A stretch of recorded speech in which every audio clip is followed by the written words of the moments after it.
If you're a New England Hoops fan and your bracket is busted, we got you covered. You can root for a handful of local kids still looking for their one magic moment. I'm Rachel Holt with your Xfinity X1 report.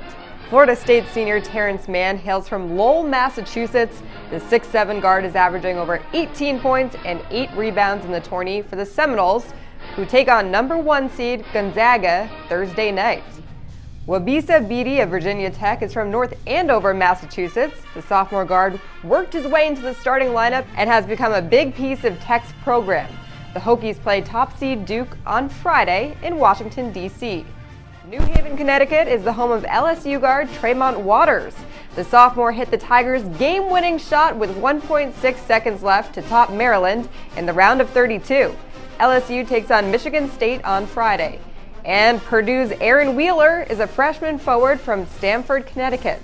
The Brewster Academy product notched 7 points in the Boilermakers' opening round win versus Old Dominion. Purdue has a tough test in the Sweet 16 versus 2 seed Tennessee on Thursday.